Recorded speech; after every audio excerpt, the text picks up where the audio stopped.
देखिए, पवन सिंह की पत्नी ज्योति सिंह सब कुछ छोड़ने के लिए तैयार है, वो भी सिर्फ पवन सिंह के साथ रहने के लिए। ये खुद सुनिए। क्यों तलाक दे रहे हैं? आप ही बताइए ना। जब बीवी का शौक था, बच्चे के लिए लड़ाए हैं, तो क्यों तलाक दे रहे हैं? क्यों नहीं भूल जाएंगे कि मेरे माँ बाप हैं, मेरा मायका है, हम सब भूल जाएंगे? एक और रिकॉर्डिंग वायरल हो रहा है जिसमें एक्सप्लेन करके ज्योति सिंह ने बता दिए हैं पवन सिंह के बारे में। यहाँ तक ये भी बताते हुए नजर आई है ज्योति सिंह कि पवन सिंह की शादी जनवरी में होने वाली है, यानी तीसरी शादी। ना मेरे साथ मेरा पति है, ना ससुराल है, ना कुछ है, ना कोई घर परिवार है। आगे जनवरी में जो भी वो होने वाला है, शादी होने वाला है, क्यों तलाक दे रहे हैं आप? देखिए, इसमें हम कुछ नहीं कर सकते हैं। ज्योति सिंह का जो कॉल रिकॉर्डिंग इस समय सोशल मीडिया पे वायरल हो रहा है, उसमें साफ तौर से पवन सिंह के बारे में बता दिए हैं। लेकिन ऐसे ऐसे सुपरस्टार के, इतने बड़े सुपरस्टार के इस तरह से हरकत नहीं अच्छा लगता है। अगर तीसरी शादी करते हैं पवन सिंह, इस बार एकदम पाप का हकदार होंगे और ज्योति सिंह के मतलब साथ गलत करेंगे। इस बात को आप लोग भली भांति जा रहे हैं कि पवन सिंह काराकाट में चुनाव लड़ रहे थे, तो किस तरह से ज्योति सिंह जाकर चुनाव का प्रचार कर रहे थे पवन सिंह के लिए,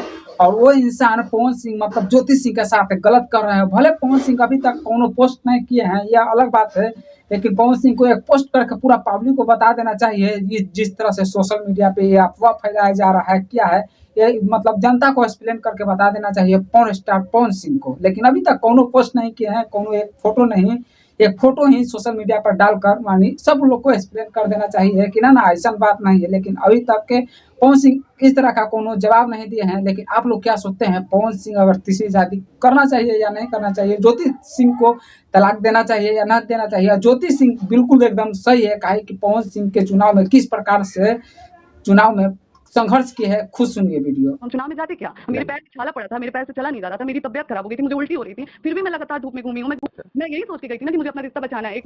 चलिए भाई साहब जी, कॉल रिकॉर्डिंग में तो पूरा एक्सप्लेन करके बता दिए हैं और पवन सिंह का पूरा सच्चाई का एकदम पन्ना पलट के रख दिए हैं, और इसमें हम ज़्यादा कुछ ना कहेंगे।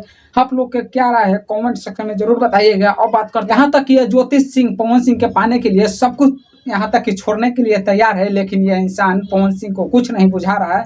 लेकिन सच में यार एकदम गलत करेंगे अगर इस तरह का हरकत करेंगे, तो इतने बड़े सुपरस्टार होकर इस तरह का हरकत बिल्कुल अच्छा नहीं लगता है। एकदम नीच हरकत करेंगे इस तरह का सुपरस्टार होकर करेंगे। तो कि आप लोग ये इलेक्शन में देखे होंगे कि पवन सिंह किस तरह से पत्नी मानकर ज्योति सिंह को और चुनाव प्रचार करवा रही थी। तो अभी हमें लगता है कि वो सिर्फ यूज कर रहे थे ज्योति सिंह को अपना पत्नी बनाकर और पूरा पब्लिक को दिखाना चाह रहे थे। लेकिन जब से चुनाव आ रहे हैं, जब से मतलब कोनो एक पोस्ट का यानी एक शब्द भी नहीं लिखे हैं ज्योति सिंह के बारे में, यानी पत्नी के बारे में। लेकिन इस तरह का हरकत नहीं करना चाहिए। ज्योति सिंह पवन सिंह के पाने के लिए सब कुछ छोड़ने के लिए तैयार है। लेकिन आप लोग क्या सोचते हैं कमेंट सेक्शन में जरूर बताइएगा। ज़्यादा से ज़्यादा वीडियो को लाइक कीजिए और चैनल को सब्सक्राइब कीजिए।